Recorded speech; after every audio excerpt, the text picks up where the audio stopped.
Welcome back, guys, to the Sport Universe. It's Kieran. We're back with Kurt and Aiden. They have returned, and we're going to be breaking down the first round of the NFL draft, comparing it to what we would have done.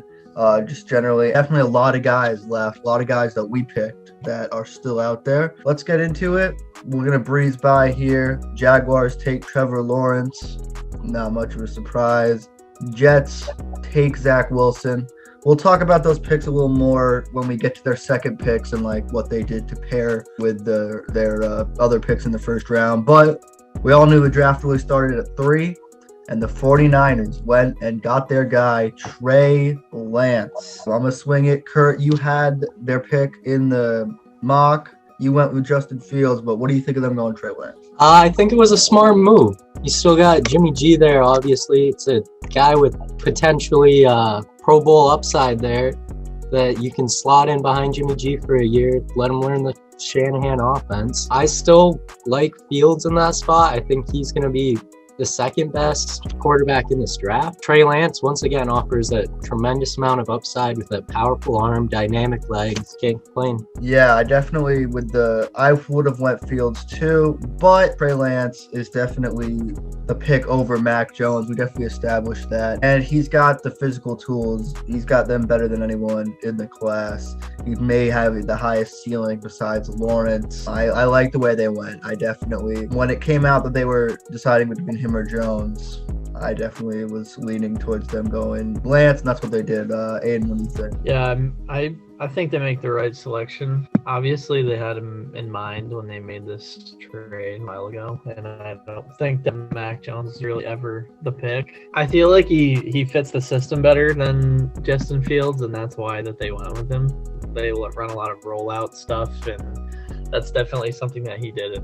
Justin Fields, I feel, can still do all. Oh, yeah, for sure. I mean, we'll definitely get to the Fields pick later. Yeah. Despite Mac Jones being like minus 300 or something to be the third pick, they definitely did. Don't play poker with Kyle Shanahan, boys, because he bluffed the boys out for sure. Yeah, but in my head, even though he was the big favorite, I was like, you don't move heaven and earth to get Mac Jones, So 49ers get their man. We'll see what they do with Jimmy G now. It'll be interesting to see because I think that Lance is not ready for day one. I think Jimmy G still is going to be their quarterback day one or game one. It'll be interesting to see when Lance eventually takes over.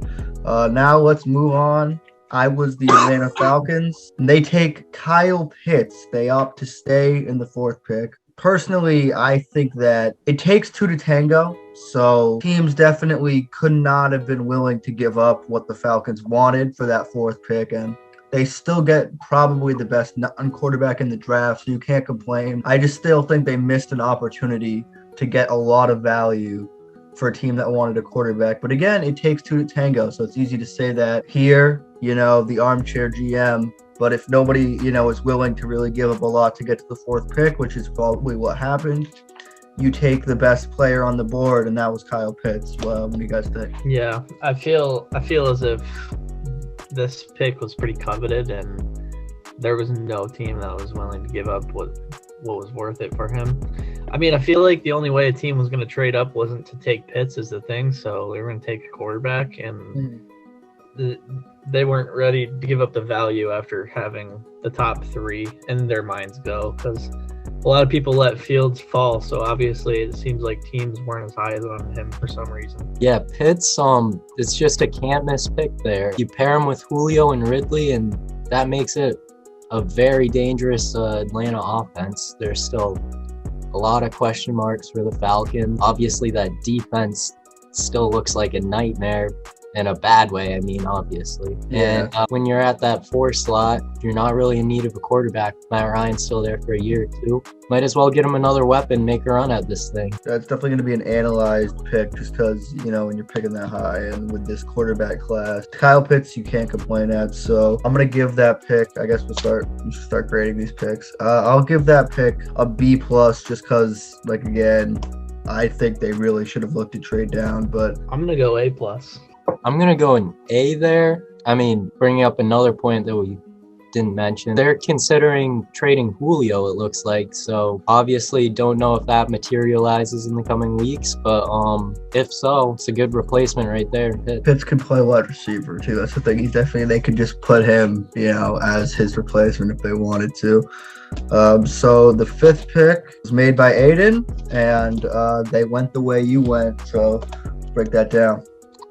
Yeah, he's obviously an excellent receiver, reuniting with Burrow, and they destroyed defenses on the way to the championship. The problem with the pick, obviously, is that their offensive line is not good enough to protect Burrow at all. Passing up Sewell, with him probably being the best blocker coming out of the draft, could definitely be a problem. I believe they still have a very early day 2 pick unless they traded it. I'm not sure. But if you could still pick up a guy like Tevin Jenkins still available with that pick, I think that pick could be graded higher than what it is now. I would agree with that. I think they should have grabbed Sewell because obviously your franchise quarterback, you need to protect that guy. Saw his knee get torn in half last year. I think that should be top priority, especially when you have a guy like Penei Sewell on the board that's just the best tackle prospect we've seen in years coming out. But Jamar Chase, about as good a consolation prize as you could ask for. So still grades out as a solid pick for me, pairing him back up with his college teammate. Going to be a fun offense to watch any way you spin it. Yeah, I'm going to give this pick an A, even though I would have went Penei. Just the chemistry between him and Burrow was special. And that's going to be an advantage at this NFL level still, the way they can, improv and stuff you can't coach. You can't coach that chemistry. So I think that it's definitely an A pick. And the closer I got to the pick, the more I warmed up to them taking Jamar Chase for sure. So you guys going to grade that? I'll give that a solid B. I'm gonna go B+. Okay. So now we went to the 6th pick where the Miami Dolphins grabbed Jalen Waddle. Kurt, you had this pick in the mock. Kyle Pitts was available, so you went with that. But what do you think of the Waddle pick? I love it. You pair him with his former college teammate in Tua, and they're going to be fireworks in Miami. A guy with game-breaking speed. He might have been the one hoisting that Heisman Trophy if he stays healthy this year. The Dolphins get a great playmaker and exactly what they need along with Will Fuller and Devontae Parker. That offense has speed, maybe unlike in the NFL, with him, Fuller, and you throw in even Graham there. I think that's a perfect system fit with Tua. He likes throwing that short stuff, get guys who can get yards after the catch. Yeah, I agree with you. There's a lot of people that are concerned about his height and stuff. I don't see that being an issue. I mean, that doesn't even matter as much in the NFL today Tyreek Hill's probably earned his way into the top 5 conversation as a receiver now. So, the blazing speed mixed with him being so small can hide him around the field. Yeah. I'll start. I'm gonna give it an A. It was clearly the Dolphins they trade back to 6, especially with them trading back. They clearly wanted one of those 3 receivers, and they got him. So the Dolphins clearly did what they wanted to do with the whole move to trade back, acquiring draft capital, and still getting their guy. So I really like what the Dolphins did in this draft. I'll swing it over to Aiden. Yeah, I'm gonna go A-. I definitely think it was a great pick. Like Kurt said, if he was healthy, he probably would have been the one hoisting the trophy. So I'm gonna go with A- as well, because only reason this isn't an A+ automatic, there's always a little bit of risk there when you take the small guy with some injury concerns. Injury concerns are there. So now we go to 7, and this was the last one that lines up with our simulation. Penei Sewell to the Lions. Looking at the Lions receivers depth chart, it's not pretty. So there is an argument to be made for Devontae Smith here.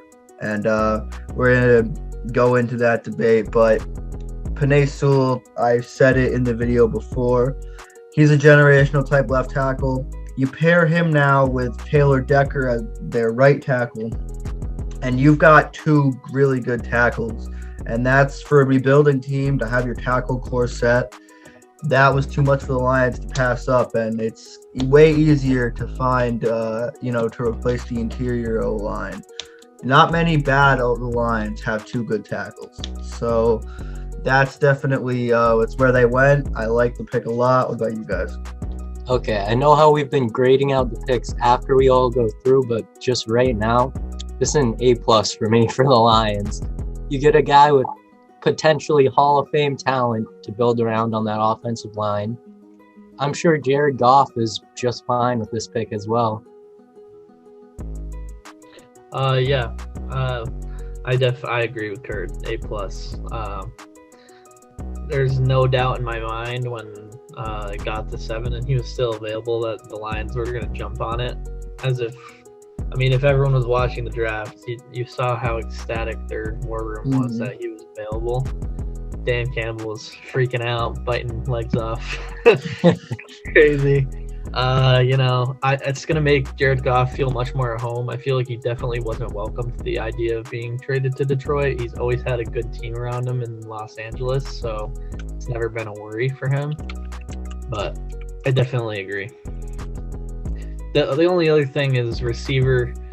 Their receiver depth chart right now consists of Tyrell Williams, Rashad Perriman, like Rashad, yeah. Geronimo Allison. That's not gonna get it done. So. Yeah, I think when we get to day 2, we'll definitely the Lions. There are a lot of good receivers still there, so they'll go there. But yeah, I'm gonna go A+ as well. I mean, to get him at 7, this is a guy that some people had as the best non-QB prospect. So to get him at 7 is a great pick for the Lions. Might be a little slept on with all the receivers in the first picks, but definitely a really good pick. I actually think we should switch it up though. We should probably start grading like right off the bat. It'll be easier, be smoother. So let's go to 8, where this was the Panthers. Aiden, and take it away. Yeah, so J.C. Horn, obviously, selected here. I feel like this was another little case of maybe prospect fatigue with Patrick Surtain. I think J.C. Horn's an exceptional player, too. I think it's 1A, 1B, really, with these two guys. His pro day definitely got him his draft stock way up. And I think the more concern people had with Surtain was the speed, which he did address that at his pro day. But I don't know. I don't think it's a bad pick. They needed a corner. Dante Jackson, I think, is their best corner right now, and he's going to be a free agent after this coming year. So definitely a good pick. I'd give it an A-. I'm with that. I'm gonna give it a B. I agree with you. Surtain was my top corner from this class. But J.C. Horn he could easily prove me wrong and be the best corner in this class. He's got all the athletic tools. He's quick. He can cover outside. He can come inside. And the Panthers need a guy like that to lock up all of the receivers in that division. Yeah, I'm going to go with an A- as well. A-/B+, just because Surtain was my top guy on the board too. But J.C. Horn, he's physical, he's twitchy, which a big thing about J.C. Horn was that he racked up like 5 pass interference calls. People say he's going to be a flag machine in the NFL. That could definitely be a concern. But if you look at, once you establish yourself as a top corner, which J.C. Horn could, then they start letting you get away with more. So that's a little bit of a give and take there. But that's a concern. Fact about the Panthers is they actually played the lowest rate of press man in the NFL last year. So clearly they want to start doing that with Horn there. But definitely the decision to pass up on Surtain will be scrutinized. And then those two will be forever linked, Surtain and Horn, for sure, because they went so close. Now let's swing it over, speaking of Surtain, to the 9th pick, the Broncos, where Kurt, you went with Mac Jones here, but they go with Patrick Surtain. What are your thoughts? Yep. I obviously selected Mac Jones before the news came out that Teddy Bridgewater headed to Denver. I still was somewhat surprised. Well, surprised is the wrong word. If I were in their shoes, still would have gone Justin Fields, which is going to be a common theme because I really like Justin Fields. But Patrick Surtain, I'm still going to give that pick an A because he is a lockdown corner, has all the tools to make it at the next level, and the Broncos needed a guy like that. Yeah, it's definitely interesting to me that they could have selected a top quarterback prospect in the draft that they probably no one expected to be there when they were selecting. It's just weird to me. The team's gonna be stuck struggling whether to start Drew Lock or Teddy Bridgewater. I don't think that's gonna get the job done for you. And if Fields is succeeding with the Bears, it's gonna be a decision that's second guessed for a long time. And the Broncos invested in Ronald Darby and Kyle Fuller this offseason, which I know Surtain's good. It's just it wasn't a need for me. It's almost like the best player available scenario, it feels, but at the same time I still feel like that was Fields here. I'm not going to overlook the fact that nowadays in the NFL you need 4 solid corners to cover, but I think that definitely Fields was the pick. Like I was saying to Kieran before we got into this, Drew Lock and Teddy Bridgewater, I was looking at the compared stats for last year, and Drew Lock had a 72 QB rating, and Teddy Bridgewater had like a low 90s. So that's not going to win you games, and their roster's already ready to compete. So definitely a head scratcher for me. If you add those two together, that's one really good QB. That's true. They should roll them both out. Yeah, they made this pick looking at they knew what division they were in. They beefed up on their secondary. So I'm not going to knock the pick. Like, Surtain's a really good player, but I think I think you have to go Fields. I mean, I don't see if you can upgrade your quarterback, especially with that roster they have, and they already have so much invested in their secondary. They have if you look at just not quarterback, if you take out the quarterback, they really might have they have a top 10 roster. I mean, they've got talent everywhere besides quarterback right now. So I don't see, if I were in their war room, I would have rushed the Fields pick in. Yeah, they're betting on Drew Lock. They got Sutton coming back. And who knows, he has the physical tools to succeed, but he just hasn't shown pretty much anything at the NFL level. So yeah, I mean, beside a few comeback victories, I mean, they're not doing too much with him. Haven't had any success. Like you said, they got Sutton, Judy, and Hamler all under the age of 25, and it's like they're wasting the offensive talent. And Fant now too. Yep. I meant to say my grade. I'd give the pick a B. I gave that one an A. Yeah, I'm going to go B as well. I think that's just A. Even though I like Surtain is like an A quality pick, but you got to go Fields there. I just think you have to. So swinging it over to the 10th pick, which was traded. So initially we had the Cowboys taking Patrick Surtain, but they traded out of it to the annoyance of Giants fans everywhere. The Eagles traded up and took Devontae Smith, and which is what we had. We had the Eagles going to Smith at 12. This is a great fit for the Eagles and a move they needed to make. To be honest, they needed to make sure that the Giants couldn't get Devontae Smith. If they had to face Devontae twice a year, it would have hung over them for like a dark cloud for a while. So they get Devontae Smith, and you guys concerned about Devontae's weight at all before we? No. Yeah, I'm not really. He's a small guy, but you can always put on 10, 15 pounds of muscle in an off season. That's not gonna affect anything. yeah. I'm gonna give this pick an A+ for the Eagles. This is what they needed. The fact that they traded back, got the draft capital, and still got Devontae Smith really couldn't have gone much better for the Eagles. I mean, they had to give up a 3rd-round pick, but that's the minimum of what I would have given up.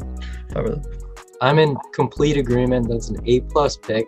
You talk about stealing him from the Giants too, a guy that they would have not been able to cover with the guys in their cornerback room. And now they're flipping it on all the other teams in the NFC East. Now they're saying, you got to go out and cover this dude. And I don't know if anyone's going to be able to. Yeah, I'm gonna give the pick an A. Only reason being you gave a division rival a 3rd-round pick. Not that really does much, considering they did get extra picks from the trade down that they did with Miami. So, I think it's a great pick. Obviously, a little obsessed Giants fan. It's all right though. Some people question the fact that they took 2 receivers back to back in the 1st round, with Jalen Reagor last year and Smith this year, but should give Hurts a good 1-2 combination next year. All right, so the 11th pick. This is the talk of the draft right here. The New York Giants trade down. They get a 1st-round pick in next year's draft, and I think a 4th-rounder as well in this year's, to get to the Bears, and the Bears leapfrog the QB needy Patriots and take Justin Fields. So Aiden, you had the 11th pick. What do you give the Bears here? A+, A++++.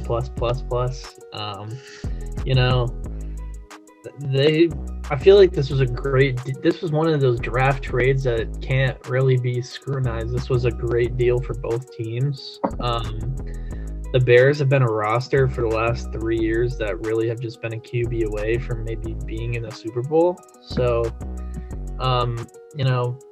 obviously, hopefully it doesn't work out as bad as it did the last time they traded up for a quarterback. But as a Bears fan, I'd be ecstatic today and be thanking Giants fans. Yeah, I think right here, Ryan Pace and Matt Nagy just saved their jobs. Obviously, the Mitch Trubisky pick looks terrible on the record, but they're changing the narrative, trade up and snag Justin Fields, who I think is going to end up being the steal of the draft. He has all the tools. He has impressive legs. He has deep ball accuracy out the wazoo. And I think that's an A+ pick for the Bears. Yeah, A+. Pick of the draft. Probably the biggest storyline going into the draft was how far Fields was going to drop. He drops out of the top 10, and the Bears decide they can't wait any longer. They get their man, and Allen Robinson might be the happiest man in the NFL after hearing that one. But yeah, this is definitely the craziest part of the draft. I did not see when the logo shifted to Chicago, I lost my mind. Nobody really saw that one coming. Yeah, so now the Just 12th. one more thing. Yeah. You look at that division now, the NFC North. If Aaron Rodgers ends up finding his way out of Green Bay, this is a guy that you could talk about as the top quarterback in that division, like, instantly. Yeah. I agree with you. And the Aaron Rodgers thing, that's something to watch as well. So now we move to the 12th pick, where the Cowboys traded back and they end up taking linebacker Micah Parsons. So I'm gonna, I guess, start with the pick. I'll give this pick for the Cowboys. I'll give it an A-. Parsons was somebody that I wasn't quite as high on as other people, but I think given the fact that he's going to the linebacker room that's as talented as it is, he doesn't have to be the guy right away. He can develop his coverage skills behind Jalen and LVE and just do what he's good at, which is blitz the quarterback. I think they're going to use him really well, and I am nervous about this pick as a Giants fan. Yeah, I'd have to agree with you. I believe Leighton Vander Esch's contract year is coming up, and if he gets back on track to what he was in his rookie season, and they have 3 linebackers capable of playing in a 4-3 with Parsons, Smith, and LVE,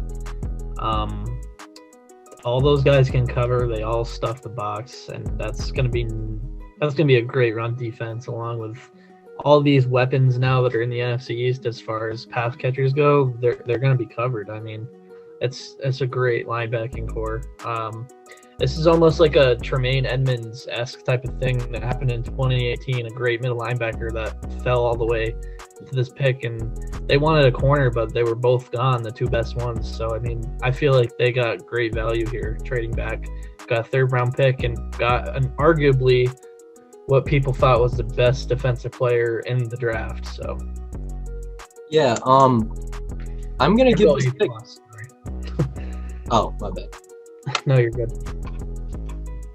I'm gonna give this pick a B, just because it's not a position of need on that Cowboys defense that has so many positions of need. Micah Parsons, great talent, might be the best defense player in this draft. Absolute freak coming off the edge. He can cover people. He can hit. Still a little bit of a raw prospect, but if I had to bet, he's going to be a great player in the NFL. And still, a B isn't a bad grade. I think acquiring that 3rd-round pick to go back 2 spots and get your guy was a great move. But like I said, just not a position of need there for the Cowboys. It's a very Jerry Jones pick. It is. He loves his big playmakers. He does indeed. So we got the 13th pick, the San Diego Chargers. I had them. I mean, my bad. The Los Angeles Chargers taking. They took. We had them taking Darisaw. They ended up taking. Who did they take? What? I can't remember. Rashawn Slater. They took Rashawn Slater. This was a pick that was mocked pretty heavy to start when I first started doing him back in like early March. But then Slater shot up draft boards, but they probably rushed this pick in. I'm gonna give this one an A. Slater was the consensus 2nd best tackle available and was getting a lot of top 10 hype. So to get him at 13 to protect your guy in Herbert, I don't think there's much that needs to be said. This is a great pick for San Diego. One of the better values, I think, of the night. Yeah, I would have to agree with you. I'd go A here too. Slater he's not the tallest or longest guy in the draft, for sure, but he definitely, I believe, has the best tape. That's where I'm. And he wasn't able to convince teams that he was worthy of a top 12 pick, and I'm not really sure why, because I mean, he's right on par with Sewell, I thought. Everyone else's loss is going to be their gain. So this is a guy that can play 4 different positions on the offensive line. Having a guy like that you can just move around to protect your QB of forever, it's a great pick for them. Yeah, if you saw Justin Herbert in that draft room yesterday, he was ecstatic with this pick. You get a guy from Northwestern who I believe gave up 0 sacks last year. You look back at the tape, you see him shutting down guys like Chase Young without batting an eye. And I think it's an A pick for the Chargers. Yeah, we all love the pick. So next, the Jets trade up to 14 to take Elijah Vera Tucker. I'm gonna give this pick a B-, not because I don't like Elijah Vera Tucker. I just think if you're the Jets, you have too many holes to be trading up like that. I think that depth is more important at this stage if you're the Jets, and especially to trade up for even a Pro Bowl guard. I get what they're doing. I get that they say, okay, so we've got a good left tackle, and now we've got Vera Tucker. So your blind side is protected from day one, Zach. But I don't know. I just don't like I don't think they needed to give up what they gave up to go where they did, especially in the position they're at. So I'm gonna give that one. I'm not a huge fan of it. I'm only gonna give it a B-. I actually really like this pick from the Jets. I'm gonna give it a A-. I think it's a very smart move. You're showing to Zach Wilson that you're absolutely committed to protecting him and really doing for him what they didn't do for Sam Darnold just a couple years ago. So when you get a guy with Pro Bowl talent as a guard, I'm not going to complain about that. Yeah. I'll give the pick a B+. I think he's like you said, a Pro Bowl caliber talent. But I can see the concerns of being a roster. You traded away 2 third-round picks and only got a 4th back in return. Obviously, you moved up in the draft as well. But giving away 2 third-rounders when you were the second worst team in the league, it's not ideal. I do believe the offensive side of the ball for the Jets is a sleeper type of team that people are not really realizing that they could win some games with that team. But the defensive side of the ball is just a mess. So yeah. So now 15th, the last quarterback goes off the board. I'm gonna let Kurt take this one away. His New England Patriots take Mac Jones. Okay. I was definitely hoping for a slip here from Justin Fields, but the Bears obviously ruined my night early there. But Mac Jones, I think this is the ideal situation for him in the NFL. You put him in a offense where they're going to protect him, and now we've got a couple of tight ends, a couple new wide receivers that can hopefully get open for him. Still think he's going to sit behind Cam for a year. But if there was ever a situation where Mac Jones could succeed, I think this is the one. And I'm going to give this pick a B+. As the Patriots, they didn't force anything. They didn't trade up. Didn't have to give up any draft capital and still got their guy. Yeah, for me, I'm going to give this one an A as well. Sometimes picks just make themselves, really, it seems. And like you said, they didn't have to move up for a young passer. I feel like I was saying to Kieran before this, I felt like the Justin Fields thing that have been recently coming out was almost a smokescreen. He got these teams one team to trade up, obviously, and the QB needy teams got who they needed, and this was the guy that Bill maybe wanted the entire time. Jones has average athleticism at best, I feel, which definitely cost him the slide a little bit, if you call it a slide. But if his receivers are in the right spots, he's going to make throws, and he's got capable guys in New England right now. And obviously, like you said, they're going to protect him. Tom was hardly ever hit there, so could make him a Hall of Famer with career. You never know with Bill Belichick. Hope so. Yeah, I'm gonna give it a B. I'm not that high on Mac Jones, but the pick kind of made itself. I don't think much needs to be added. I mean, he doesn't have many weapons in New England, but he's got a solid team around him, and the Patriots did a lot in free agency. The only way that spending spree was going to work out was if they got a QB on a rookie deal, and that's what they did. So I'm going to give it a solid B there. So a surprise pick at 16.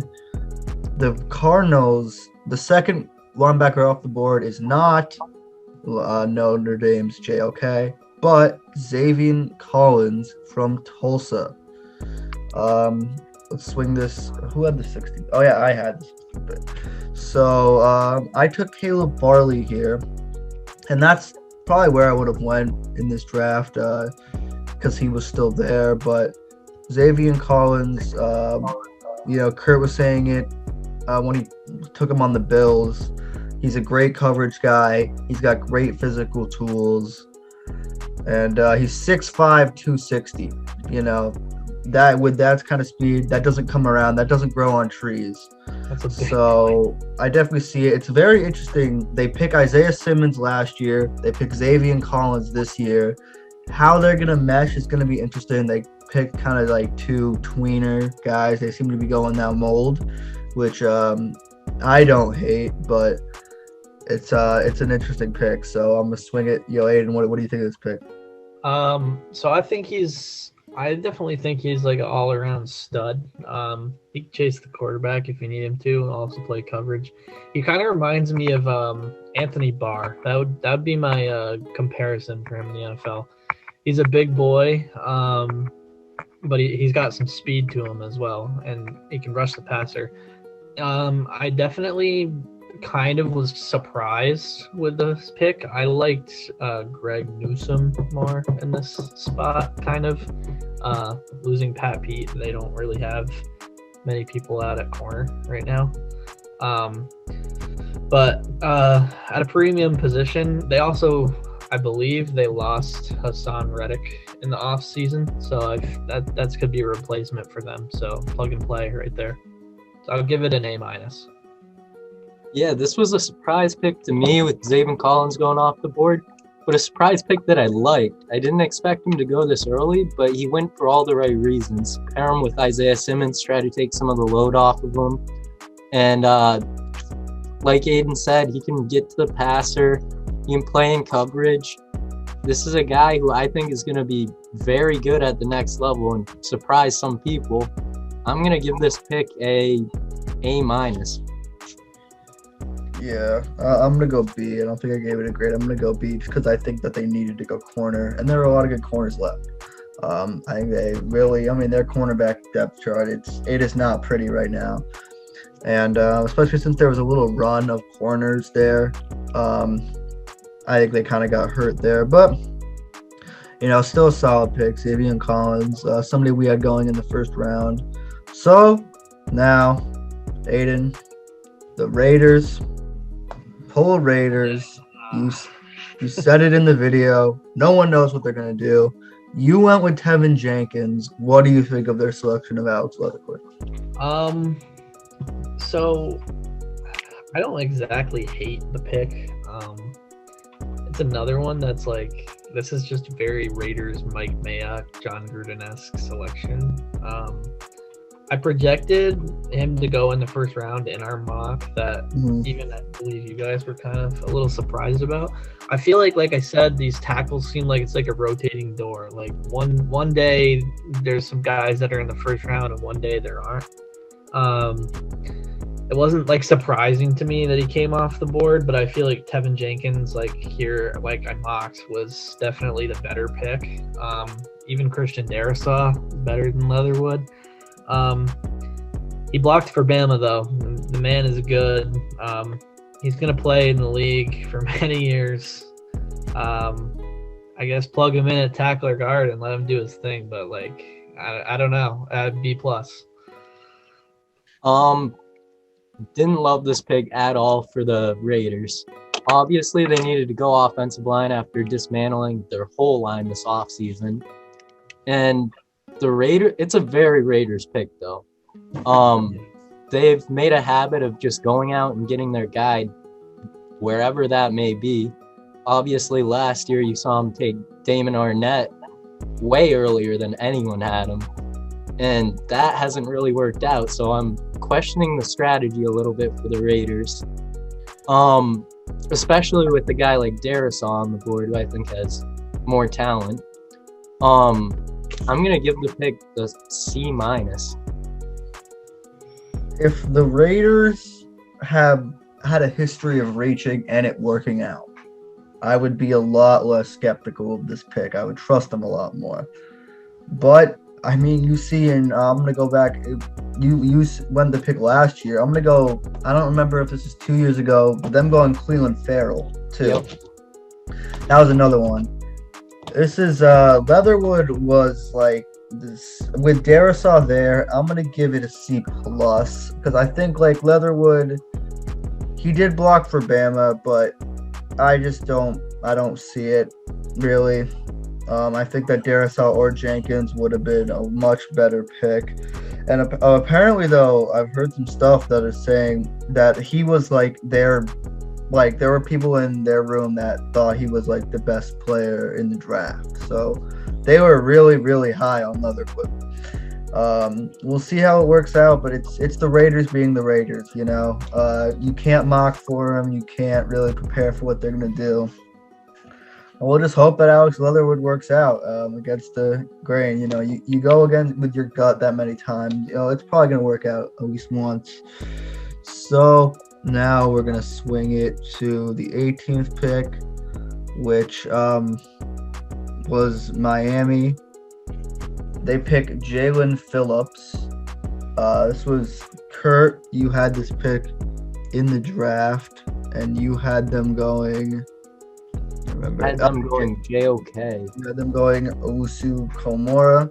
What do you think of where they actually went? I think this is still a very good pick for Miami. You get probably the top edge rusher in the draft, a guy who was the #1 recruit out of high school. Physical freak. There are some question marks with his concussions in the past and commitment to football, but on the field, there's nothing to complain about. The production's there, everything's there. Miami had a dream first round, getting multiple dynamic playmakers. I think this is a A- pick. Yeah, I'm gonna have to agree with you here. These are both the players that I wanted the Giants to draft. So, I think Jaelan Phillips is the best defensive player in this draft.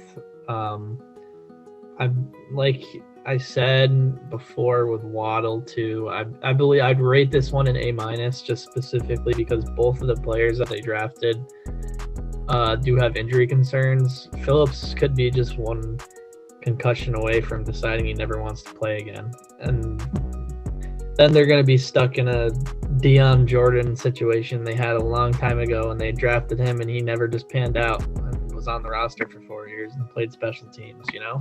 Could be a wasted pick. But if, like you said, if healthy and on the field, man's a beast. I'm going to go A. I really like this pick for the Dolphins, especially since they already got Waddle. I mean, I get the injury concerns are there. Well, it's important to distinguish. I just learned this. When they say he, retired from football, UCLA made him retire. He didn't choose to retire. So his passion for the game, or, he never said, I don't want to play anymore. It was just he had too many concussions, and it's, school policy at UCLA. But I really like that they went and got Jaelan Phillips. He has probably the highest ceiling of any of the edge rushers in this class. Yeah, so for the Dolphins to get him at 18, get their guy, I like the pick a lot. So then at 19, we have Jamin Davis going to Washington. I had this pick. I had them going Rashad Bateman, who was still on the board. They've got one of the most jacked out, intimidating teams in the league. A team that you watch get off the bus and you start feeling nervous. that's the Washington football team. So they've got, you see Chase Young now. You got Jamin Davis. A lot of people had Parsons to the Redskins, and Davis is kind of like the, Parsons light. Parsons. He's jacked out. I mean, he's like 234 with no fat on him. So he can get to the passer. I like the pick for Washington. I'm going to give it a B+. Yeah, I'm gonna go B+ as well. I feel like this was almost like almost a perfect selection at the same time. You think of that Washington defense, and it's already so nasty and stacked. But if you look at it, you see like the one position that seems to be missing is like just a middle linebacker that can just stick people, and that's what he is. Covers a lot of ground. He's fast. Some people might wonder whether they should have taken tackle here too, obviously, since they lost it was Trent Williams last year, correct? Like Tevin Jenkins or Darisaw, who was also available. And I'm sure people are going to wonder whether JOK or him will end up being better in this situation. But, yeah, I'm going to go B+ as well. Yeah, I like this pick as well. I had JOK as higher on my board for sure, but Jamin Davis, like you said, he just sticks to people. He's big, he's strong, he's athletic. A guy who I think shows what the NFL is turning to nowadays. You see the big run on linebackers earlier than anyone expected. Everyone's going out to find one of those dynamic players in the middle. And Jamin Davis has all the potential to be one of those guys. I think it's a B+ pick. Yeah, Davis was a name we threw out there, Aiden specifically, when Kurt picked Collins. He said that you had Davis a little higher. They both end up going in the first round.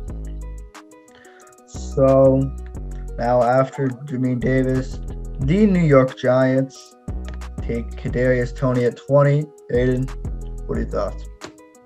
So this was definitely a surpriser for me. Don't hate the pick at all. I love it, actually. Getting a first and a fourth rounder plus a fifth rounder this year, also to just move back and get a guy that's so impactful as him, is great GMing by Gelman. After the first year, it seems like he's only gone up for me as far as acquisitions go and doing the right thing. This roster to me, like, I'm not trying to be a homer, but like this roster to me, it's a team that can compete in the playoffs. So I feel like it was a great pick. It's a lot of people say any other wide receiver class, this guy could have been the number one player. It's just like this receiver class was so stacked that that's why he was so far down. But if you watched any of his practices in the pro days or during the Senior Bowl week, he separates from defenders like no other, dude. He's got that Tyreek Hill-esque speed, and I think it's definitely a great pick. I'm going to go A+. I think it was a good pick for the Giants too. Obviously, I think they were looking at Jalen Waddle at 11. He comes off the board earlier, and they're able to secure a first-round pick and then get a guy with speed to rival Jalen Waddle. So I think on that front, that's a great pick. There were some questions about his hands at the Senior Bowl, but there were really no problems with that at Florida, so I'm not too worried about that. A guy who, like you said, creates great separation. You can use him in a gadget role like a guy like Curtis Samuel. I think that's a good A for the Giants, just because of that. I think the trading down move was very intelligent. I really like the trade down.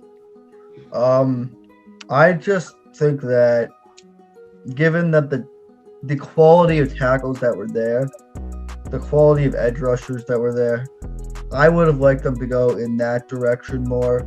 So I'm actually going to give the pick a B. Like, I think that the fact that they could have still gotten a pretty like comparable receiver in the second round, and I think with like Darisaw there, with Jenkins there, I think that's where they would have went with one, or should have went with one of those guys, or like Kwity Paye. I think that there were just other positions of need that they could have taken, especially after they trade down. But getting a guy with this type of speed, I haven't really seen the Giants have a gadget player before. It'll be interesting to see how Jason Garrett uses him. Maybe it'll make our offense a little less predictable, which is always good. So it could pan out, and I could end up eating those words. But I'm not as big of a fan as you two of the pick. But Tony, still, I'm definitely excited, though. I'm excited to see him in our offense. I'm excited to see what we do with him, but not quite as high in the pick. So now at 21, the Indianapolis Colts. This is where we had Tony going. Kurt, you took Tony here. What do you think of what the Colts actually did with Kwity Paye?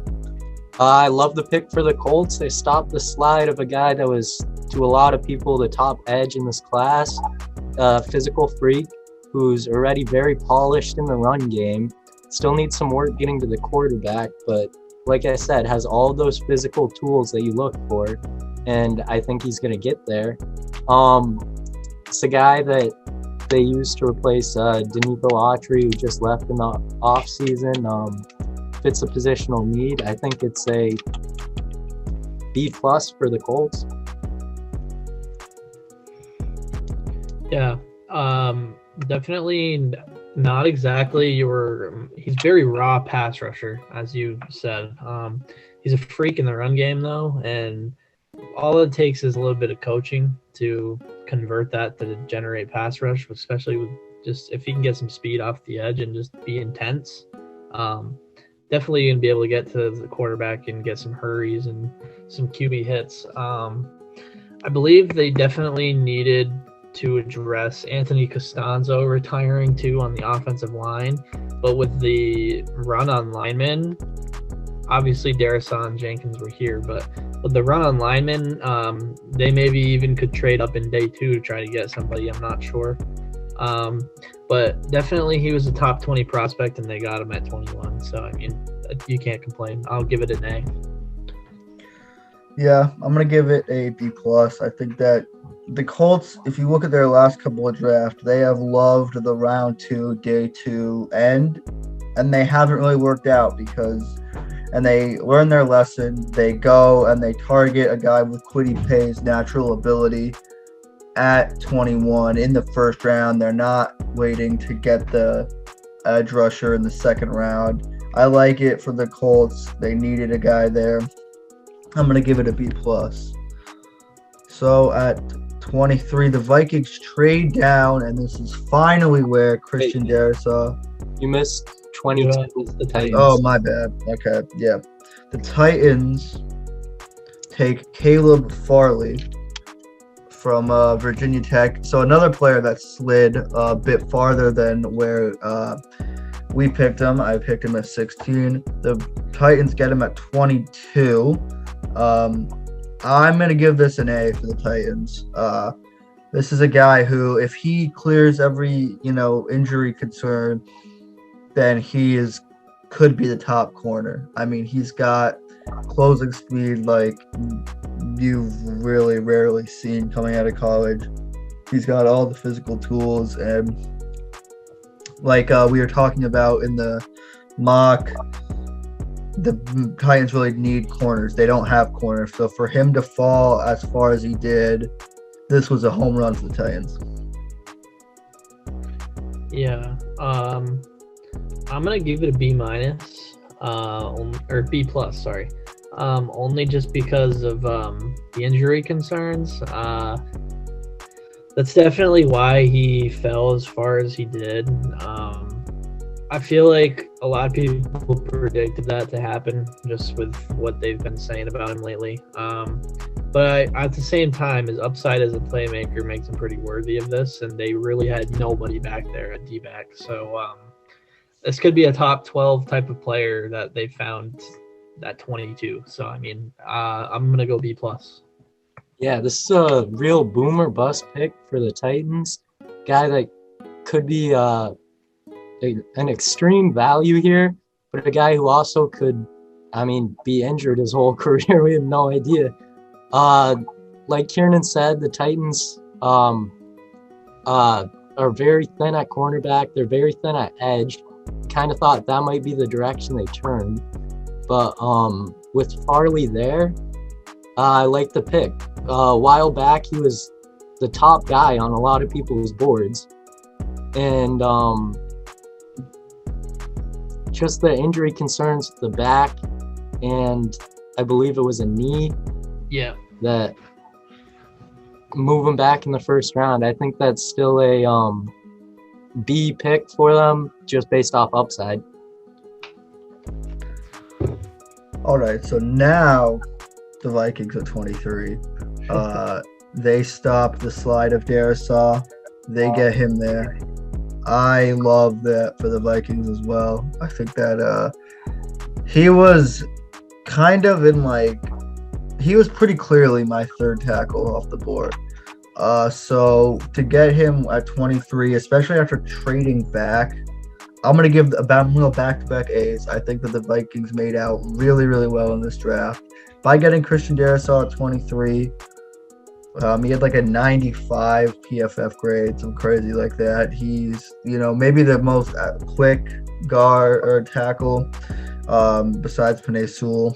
I just think that this is a slam dunk.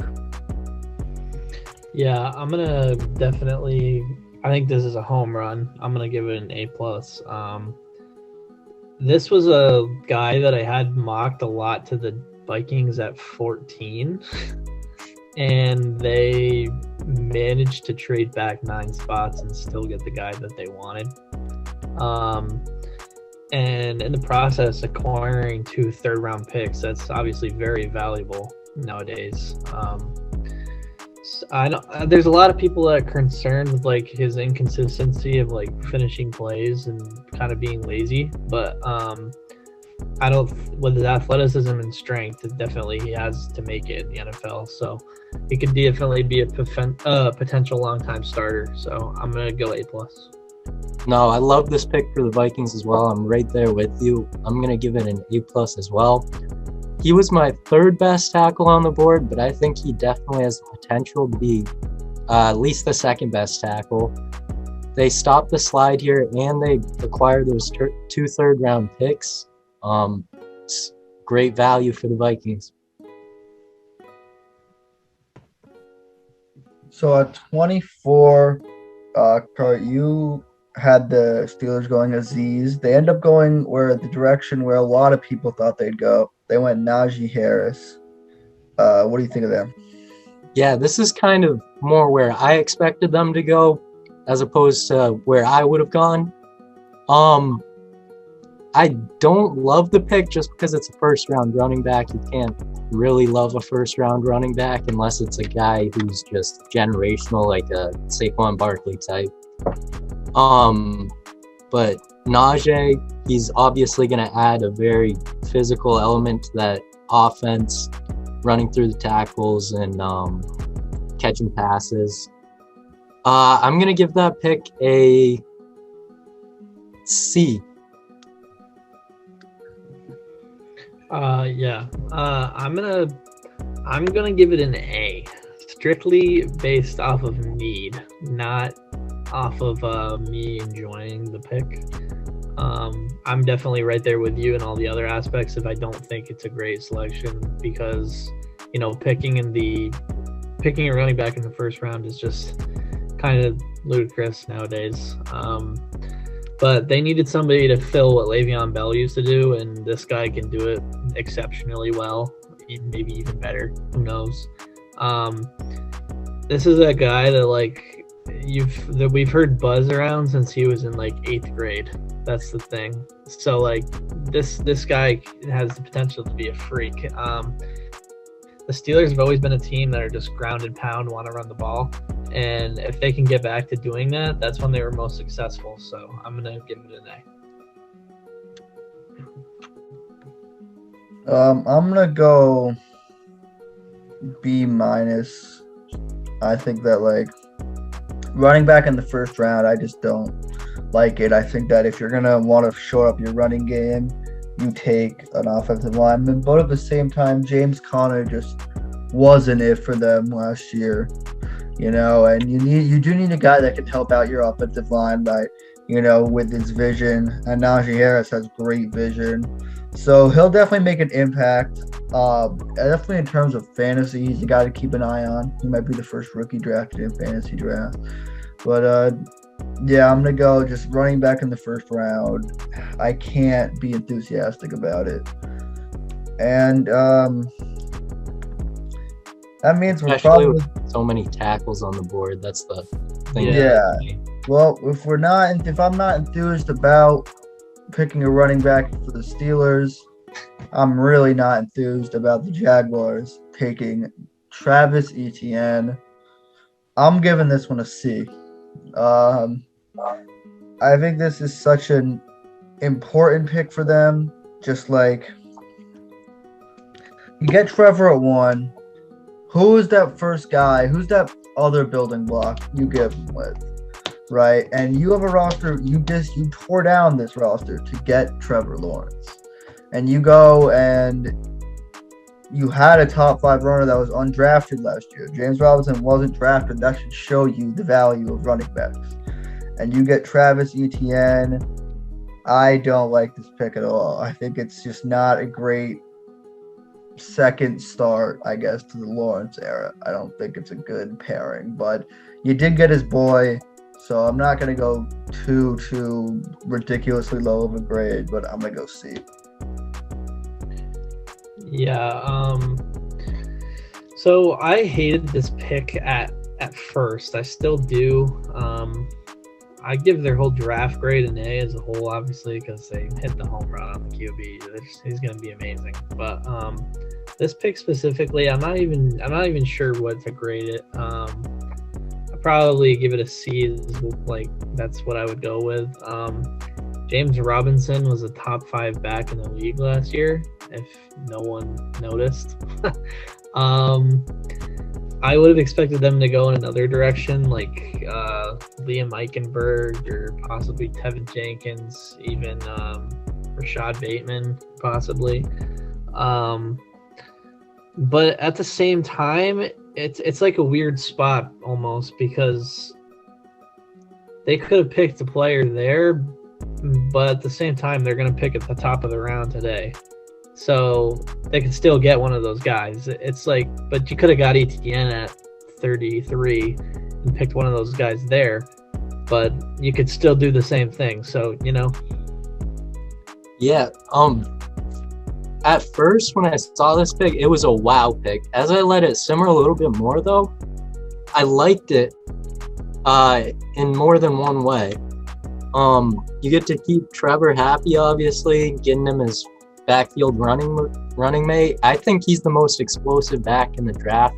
I like him over Najee just because of that explosive speed. Slightly better in the passing game. Obviously, that's a high price to pay for a running back, especially when you have James Robinson, but that backfield pairing is going to be deadly. And I'm not going to complain too much because that's going to be a very fun offense to watch. So I'm going to give that pick, because it's still a first-round running back, B-.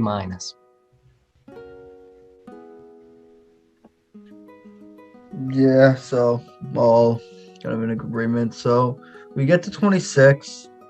Aiden, this is where you had Phillips going. This is where we had Phillips going. He wasn't there, but they didn't go edge. They went corner. What do you think of where they did?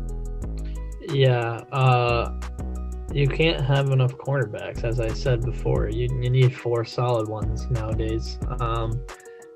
This was an amazing pick, I thought. I'm going to give it an A. This is a guy that I thought should have been picked much earlier. I'm pretty high on him as well. They needed inside linebacker and defensive tackle help too, which for run stuffing, but with Zaven Collins and Jamin Davis being off the board and the D tackle class obviously not being very good, I feel like this was a home run spot. So I'm gonna give it an A. I don't mind the pick here. I think Greg Newsome's great corner, who's very fast, very competent. Northwestern, they use a defensive scheme where the cornerbacks keep their eyes in the backfield pretty much at all times while still covering, obviously, the wide receivers, whoever they're on. So he can do that at the next level, which is not something a ton of cornerbacks coming out possess. But I feel like a dream pick here for the Browns that fell in their lap would have been JOK, because they're still pretty thin at linebacker, and he's a guy that you can move around, and I think could definitely be the defensive rookie of the year, even coming out of the second round now. But that being said, I'm going to give this pick a B+. Yeah, I mean, they definitely going Jeremiah Owusu-Komora would have been a great fit. But you can never have enough corners, like Aiden said. And Greg Newsome is a guy who some people had as the third best corner. I think he was definitely worthy of a first-round pick. So I'm going to go with a B+ with this pick. I think that he's going to come in and contribute right away and be a solid player for the Browns. And as they hope to make a deep playoff run, maybe they're not. The AFC North, they don't have the best receiving cores to face, but they're not thinking about their division. They're thinking about playing the Chiefs in the AFC Championship game. Yeah. So that is a great pick for them. B+. So next, we had the Ravens. We had Rashad Bateman going there. Kurt, you took Joseph Asai. Well, Bateman wasn't there when you picked, but what do you think about what the Ravens actually ended up doing? I like the pick. Bateman's a big wide receiver who makes some of those wow catches that just blow your mind, as well as creating good separation. And the Ravens need guys that can get open, plain and simple, for Lamar. Try to add more elements to that offense. So I'm going to give it a B, just with a lot of talent still on the board there. Yeah, I'm going to go A here, specifically just because they don't got receivers besides Sammy Watkins, and Sammy Watkins is not special. So, I feel like Bateman's a great player. He kind of fits what they do. Their offense is very dynamic, and he can play like multiple positions. He can play outside in the slot. It could be like a split end or flanker type of thing. So the more targets that Jackson has, obviously their offense is going to be better. I'm giving it an A. I'm going to go A+. I really they needed to get Lamar another weapon. They did. Bateman to me was the best receiver, not Smith, Waddle, or Chase. So to get him at 27, I think it was a steal. I think he's going to make an impact right away, and he's going to a situation now where he's going to be the guy there. He's going to be the guy. So we're quickly going to see if he was worthy of a first-round pick. That is for sure. So we're going now to 28, where Peyton Turner went to the Saints. This was a pick where I think I had it, and I went Trayvon Moehrig. But Peyton Turner is a guy who, you saw what he did tracking down Zach Wilson when they played. He definitely, there were some people with a top 20 grade on him. And you can't edge is a position of value. So I'm going to give this pick a B+. I think that Peyton Turner, he's definitely going to be a guy who, this is such a deep edge class that he didn't get as much hype as maybe he should have. But if you go back and look at his tape, he's got all the physical tools. He's got everything you need. So I'm going to go B+. Yeah, I'm going to give this one a C. I am not. I'm not in love with this guy. I thought this was a guy that could have been picked on day 2. Um, the Saints needed to find help at like even receiver here. And I just feel as if like Gregory Rosu and Carlos Basham are both still available if they really want to go edge rusher. Those are two guys that I know there's concerns about Rosu, and I don't even like him, but I think he would have been a better pick than Peyton Turner. We'll see how it all plays out. Obviously, no one knows what's going to happen. But yeah, I'm going to give it a C. Yeah, I don't like this pick from the Saints. I'm going to give it a C minus. There was some first round buzz surrounding Turner, but at this point in the draft, there's edges with better production and better upside on the board. So it's kind of a head scratcher in that sense. It is a bit of a position of need for the Saints with Cam Jordan's contract coming up this next year, and with Trey Hendrickson obviously leaving in free agency. But I would have definitely gone elsewhere with this pick.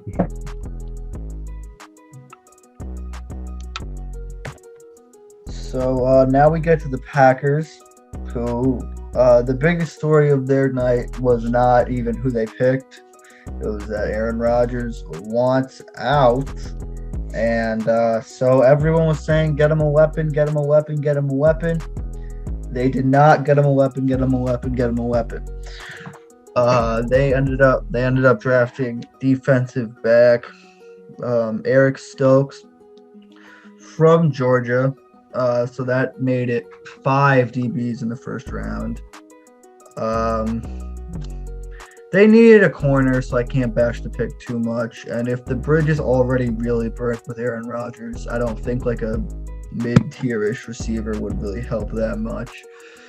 So I'm gonna give it a B. I mean, he's fills a need for them. I'm gonna go B. Yeah, I'm gonna go A.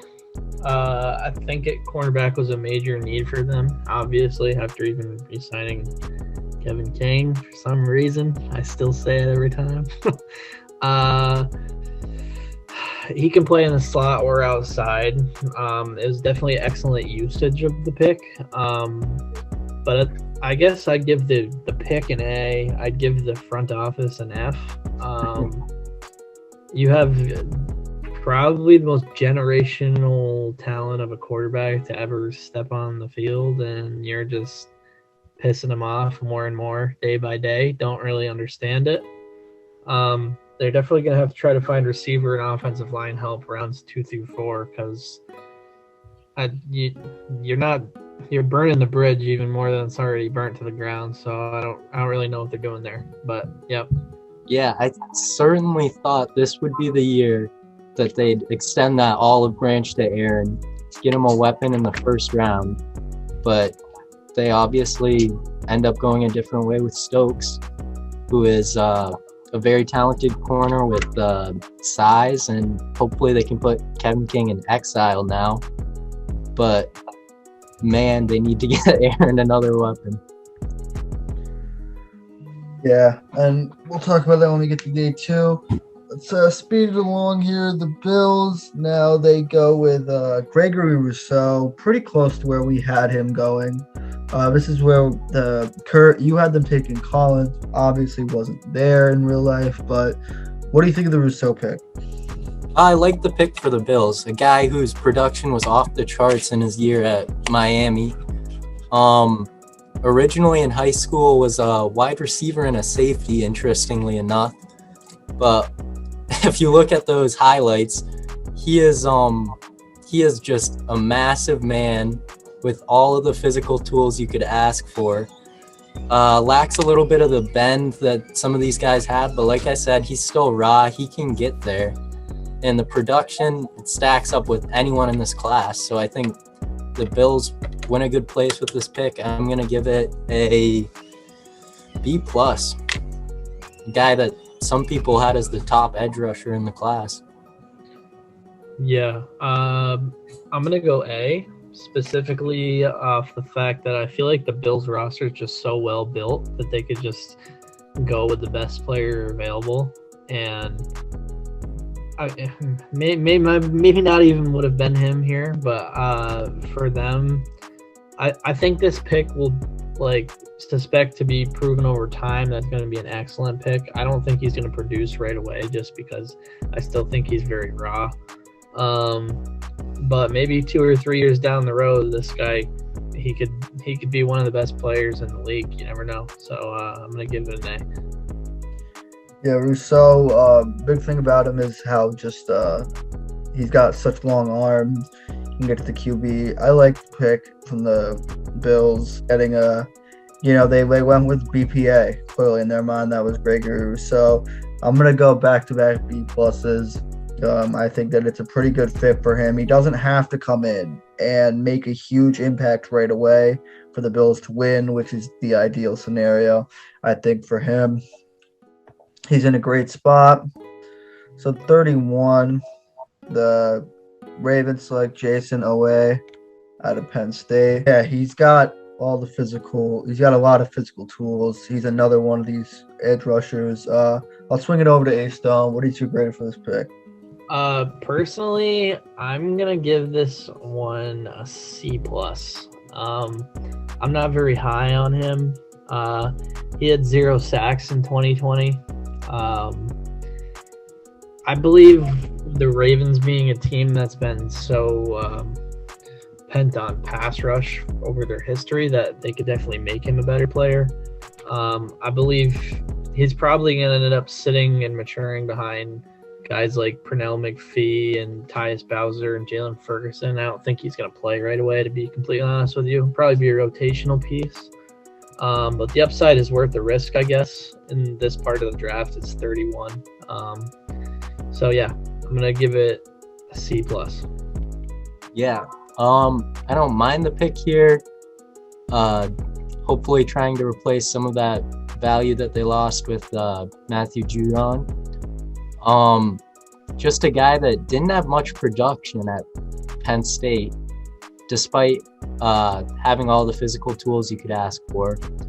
A guy that the Ravens think they can shape into a great pass rusher. I'm gonna give this one a B-. Yeah, I think B- is the grade for me here. I mean, what they were saying on draft night is that he really fits what the Ravens like to do. They like to take guys with those physical tools and coach them. They have some of the best D-line coaching in the league. So I think this is going to work out for them, especially since they also got Rashad Bateman, right? So they filled their receiver need, and then they went out and got a guy that they really liked. I think that they were higher on than some people were, for sure. So I'm going to give this one, B- for the Ravens, because of a lack of production. I mean,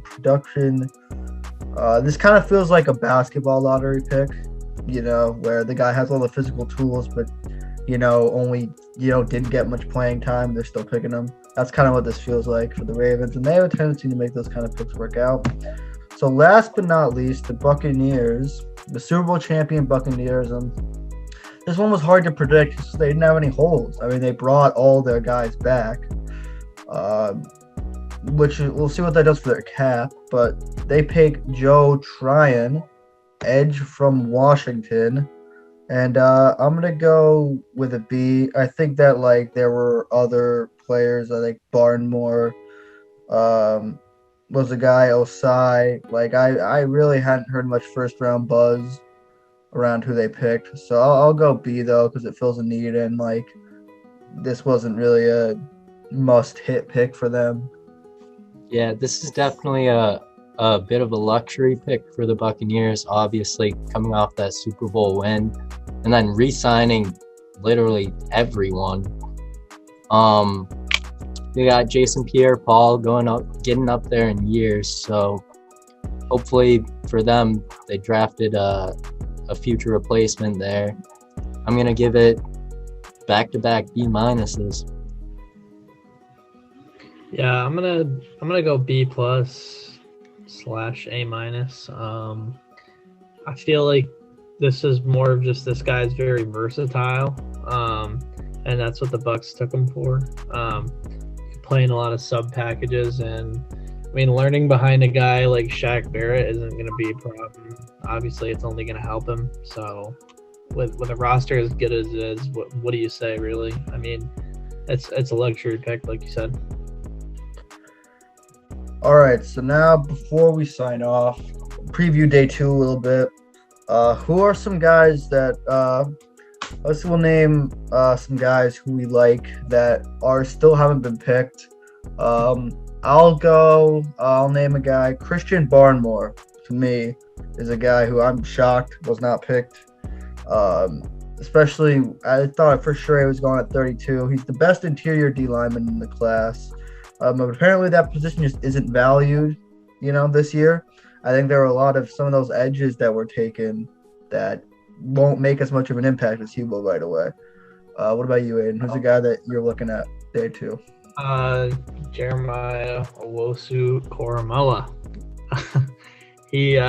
This is a guy I had ranked as probably like my 15th rated prospect. I'm not really sure why teams didn't like him. Especially because he seems like he fits the ideal NFL mold nowadays, is you need speed and coverage with all these tight ends and slot receivers running around. So that's definitely one. Another one, Trevon Moehrig. That's a guy I love. So yeah.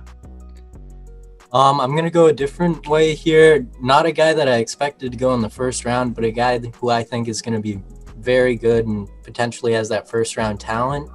Purdue's Rondale Moore, who, if you watch any of his highlights, he has crazy speed, and some of the things he does after the catch are incredible. He can maul you over despite his small frame, and like I said, just great speed. Yeah, Moehrig definitely. Moore's going to be really good. Moehrig kind of feels like Xavier McKinney last year. He's a safety that everyone had going in the first round. He drops into the Giants' lap. I think a team's going to really benefit from him in the second round. There is a lot of talent. Another guy, Joseph Asai, Azeez Alujari. Those were 2 guys we had going in the first round. We picked in the first round that did not end up going. Barnmore was one of those guys as well. So the second round definitely should tune in. Going to be a lot of important picks made.